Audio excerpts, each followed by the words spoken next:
खेड़ा सत्याग्रह 1918 किसान संघर्ष। इसका प्रस्तावना देखेंगे हम लोग। 1917 के चंपारण सत्याग्रह के बाद महात्मा गांधी का दूसरा बड़ा आंदोलन था खेड़ा सत्याग्रह 1918। यह आंदोलन किसान के आर्थिक अधिकारों की रक्षा के लिए लड़ा गया था। गुजरात के खेड़ा जिले के किसान ने अकाल और फसल खराबी की स्थिति में अंग्रेज सरकार से कर माफ़ी की मांग की, लेकिन सरकार ने कर वसूली पर जोर दिया। गांधी जी, सरदार पटेल और अन्य नेताओं ने किसानों का संगठित कर सत्याग्रह और कर न देने के आंदोलन का आह्वान किया। टॉपिक 1 पृष्ठभूमि। स्थान गुजरात का खेड़ा जिला। स्थिति 1918 में खेड़ा जिला में भारी वर्षा और महामारी प्लेग और फ्लू के कारण फसलें बर्बाद हो गई थी। किसानों की उपज इतनी कम थी कि वे लोग लगान देने में असमर्थ थे। ब्रिटिश कानून के अनुसार यदि उपज 25% से कम हो तो कर में छूट मिलनी चाहिए, लेकिन अंग्रेज अधिकारियों ने किसानों की याचना ठुकरा दी और जबरन कर वसूली पर जोर दिया। परिणाम स्वरूप किसान भारी संकट में फंस गए। टॉपिक 2 है गांधी जी का हस्तक्षेप। किसानों ने गांधी जी को अपना नेतृत्व सौंपा। गांधी जी ने स्थिति की जांच की और पाया कि किसान की मांग बिल्कुल न्याय संगत है। गांधी जी ने कहा, यदि किसान एकजुट होकर अहिंसा के मार्ग पर डटे रहे तो सरकार को झुकना पड़ेगा। कर न देने का आह्वान किया गया। टॉपिक 3 है नेतृत्व और सहयोगी।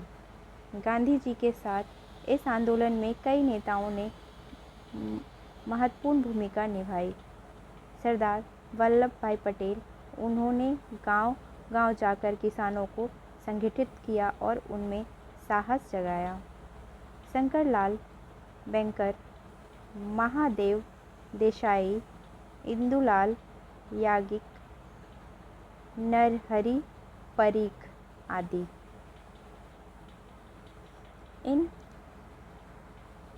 इन नेताओं ने सत्याग्रह के दौरान किसानों को अहिंसा और धैर्य पर टिके रहने की प्रेरणा दी।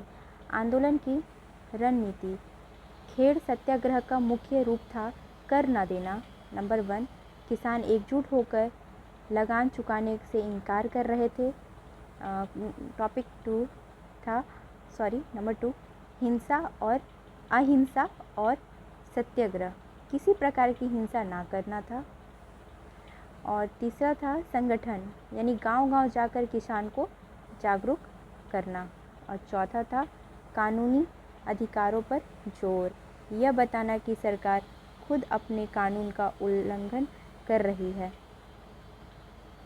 5वां पॉइंट है अंग्रेज सरकार की प्रतिक्रिया। सरकार ने किसान को जमीन और पशुओं को जब्ती शुरू कर दी। कई किसानों को जेल में डाल दिया। पटेल और अन्य नेताओं को गिरफ्तार किया गया, लेकिन किसान ने धैर्य और एकता का परिचय दिया, जिससे आंदोलन कमज़ोर नहीं पड़ा। परिणाम क्या रहा? टॉपिक 6 में देखिए। लंबे संघर्ष के बाद अंग्रेज सरकार को झुकना पड़ा। सरकार ने 1918 के लिए कर में छूट दी और जब्त की गई संपत्ति वापस कर दी गई। यह आंशिक सफलता की, परंतु किसानों को आत्मविश्वास बहुत बढ़ गया। गांधी जी की लोकप्रिय और बढ़ी और वे किसान के सच्चे नेता के रूप में पहचाने जाने लगे। टॉपिक 7 है ऐतिहासिक महत्व। यह आंदोलन भारतीय के किसान संघर्ष के इतिहास में महत्वपूर्ण मोड़ था। इसने दिखा दिया कि यदि किसान संगठित होकर अहिंसा और सत्याग्रह अपनाए तो वे अन्याय के खिलाफ जीत सकते हैं।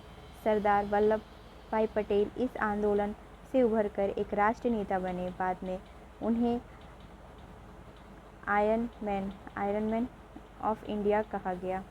गांधी जी को ग्रामीण भारत में गहरा जुड़ाव मिला और उन्होंने किसानों की शक्ति को समझा। 5 नंबर, इस आंदोलन ने आगे आने वाले बड़े आंदोलन असहयोग आंदोलन 1920 और सविनय अवज्ञा आंदोलन 1930 की नींव रखी। सामाजिक और राजनीतिक प्रभाव। किसान में आत्मसम्मान और आत्मविश्वास बढ़ा। ग्रामीण समाज में संगठन और जागरूकता का संचार हुआ। भारतीय राष्ट्रीय कांग्रेस ने ग्रामीण मुद्दा की राष्ट्रीय आंदोलन से जोड़ना शुरू किया। स्वतंत्रता संग्राम का स्वरूप केवल शिक्षित वर्ग या शहरी आंदोलन तक सीमित न रहकर किसान आंदोलन बन गया। आलोचना देखिए। कुछ इतिहासकारों का मत है कि सरकार ने केवल आंशिक राहत दी, पूर्ण छूट नहीं। फिर भी यह आंदोलन सफल माना जाता है क्योंकि उसने जनता को सरकार के खिलाफ सत्याग्रह की शक्ति का अनुभव कराया। इसका निष्कर्ष देखते हैं हम लोग। खेड़ा सत्याग्रह 1918 भारतीय स्वतंत्रता संग्राम में गांधी जी का दूसरा बड़ा आंदोलन था। यह केवल कर माफ़ी का संघर्ष नहीं था बल्कि किसान की एकता और गांधी जी के नेतृत्व में सत्याग्रह की विजय की प्रतीक था। इस आंदोलन ने गांधी जी को लोकप्रिय और बढ़ाया तथा भारतीय राजनीति में किसान को राष्ट्रीय आंदोलन से जोड़ने का मार्ग प्रशस्त किया। यह कहा जा सकता है कि खेड़ा सत्याग्रह ने भारतीय स्वतंत्रता संग्राम को और व्यापक बना दिया। Thank you for watching this video.